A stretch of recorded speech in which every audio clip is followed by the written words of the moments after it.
Your doctor says your blood pressure is too high. You've cut the salt.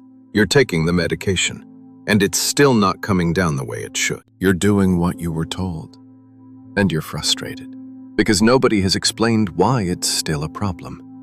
What if the things raising your blood pressure aren't on your plate? What if they're hiding in places you've never thought to look? If that sounds familiar, stay with me, because there are 7 things that secretly raise blood pressure after 60. Things most people do every single day, and most doctors simply don't have time to go through all of them in a 10-minute appointment. Welcome to Silver Wellness. If you're new here, this is a place for honest, calm health information. No scare tactics, no miracle cures, just the truth. If that sounds good, the subscribe button is right below. Now, most people think blood pressure is about salt and stress. And yes, those play a role. But after 60, your blood pressure becomes sensitive to a much wider range of triggers. Things that wouldn't have affected you at 40. Your arteries are stiffer. Your kidneys process sodium differently. Your hormones have shifted. And that means everyday habits that seem completely harmless can quietly push your numbers up without you ever connecting the two. Let's start with thing number 1. You're not sleeping deeply enough.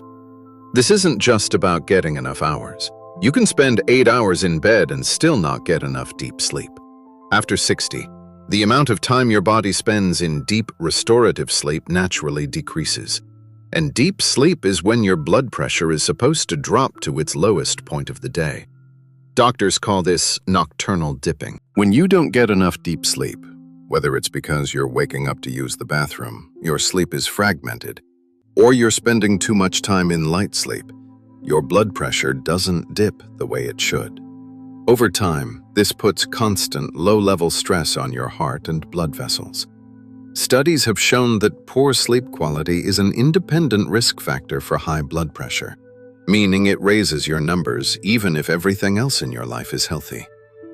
If you're waking up multiple times a night or never feeling rested in the morning, that's worth addressing, not just for energy, but for your blood pressure. We've made several videos on sleep after 60 that may help, and I'll link the most relevant one at the end. Thing number 2. You're sitting for too long without moving. After 60, prolonged sitting has a bigger effect on blood pressure than most people realize. When you sit for long stretches, 2, 3, 4 hours without standing, blood pools in your lower body, your circulation slows, and your blood vessels lose the regular stimulation they need to stay flexible. Your blood vessels are lined with a thin layer called the endothelium.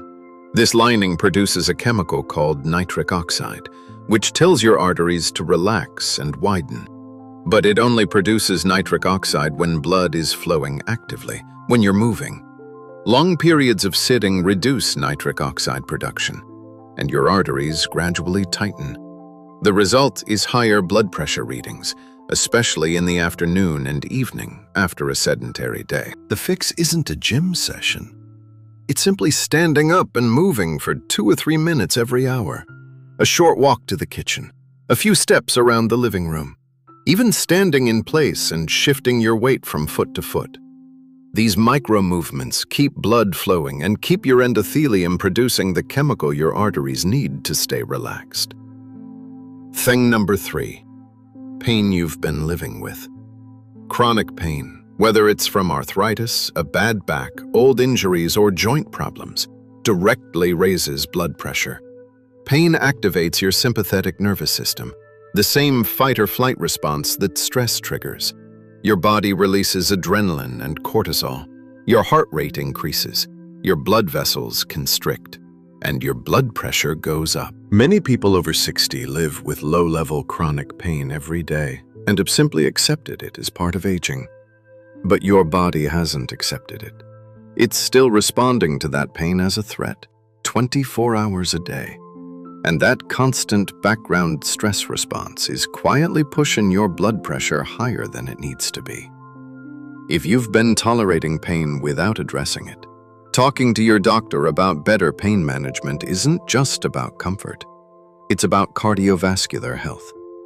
And there's a deeper connection here to something we'll talk about in Thing 7, a hidden factor that amplifies both pain and blood pressure at the same time. We'll get there.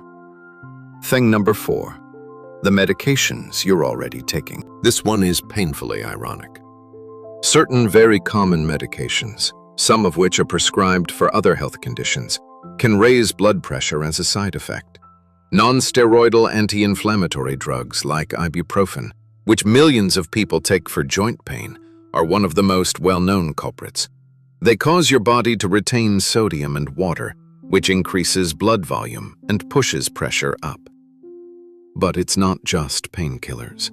Some antidepressants, decongestants found in common cold medicines, certain migraine medications, and even some herbal supplements can raise blood pressure.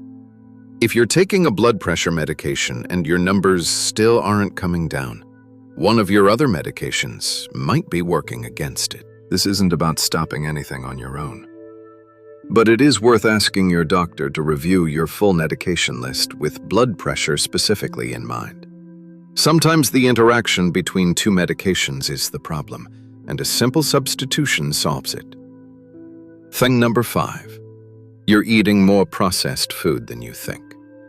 Most people know that salt raises blood pressure, but most people dramatically underestimate how much sodium they're actually consuming.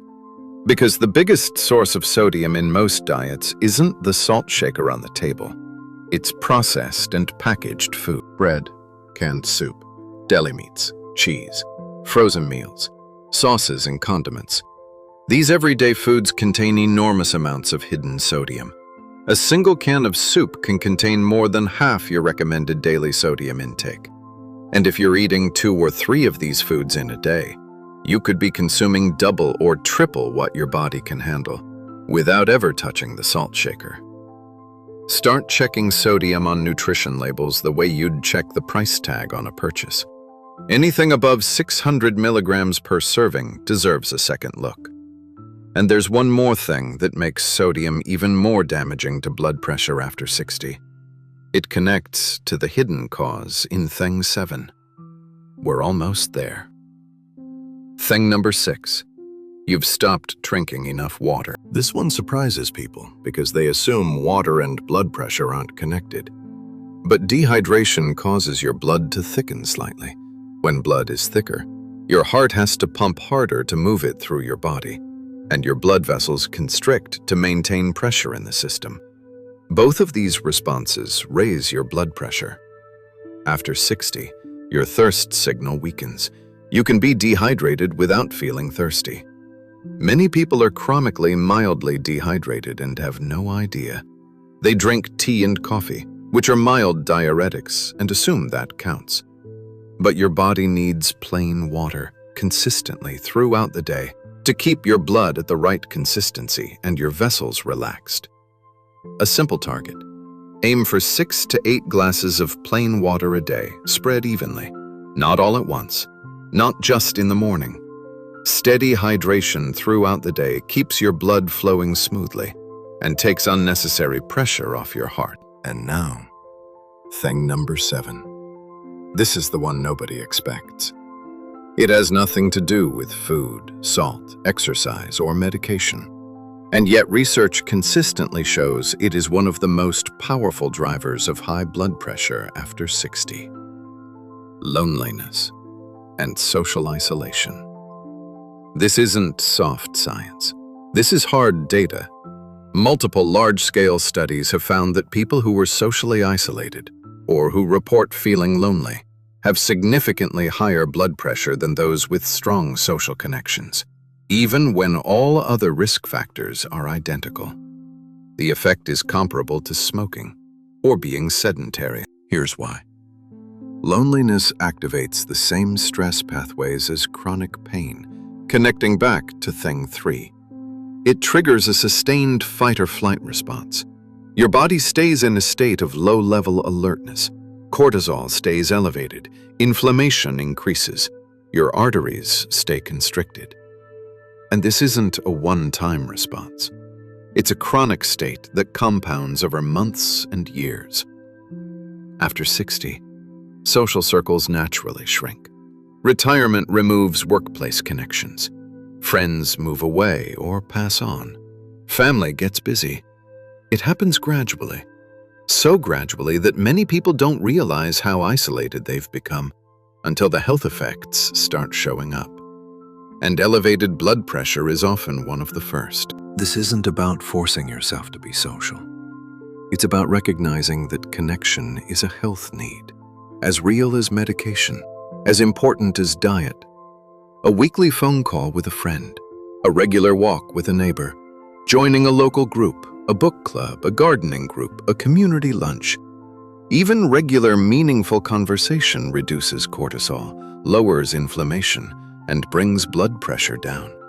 Your body responds to connection the same way it responds to medicine. Here's the honest truth. Blood pressure after 60 is not just about salt and tablets. It's about sleep quality. It's about movement throughout the day. It's about managing pain honestly. It's about understanding your medications. It's about hidden sodium and steady hydration. And it's about something as simple and human as not being alone. You don't need to fix all 7 at once. Pick the one that resonated with you most. Start there. One small change, one honest conversation with your doctor, one connection rekindled. These things matter more than most people realize. Everything in this video is general wellness information. Blood pressure management is personal and should always involve your doctor. Please do not adjust or stop any medication based on this video. Your doctor knows your numbers, your history, and your body. That partnership is everything. And if this video helped you, or if it made you think of someone who's been struggling with blood pressure and doesn't know why, please share it with them. And while you're at it, maybe send it with a message. Call them. Check in. Because after everything we've talked about today, that phone call might be the most important thing you do for their health. Thank you for being here. I'll see you in the next one. Take good care of yourself.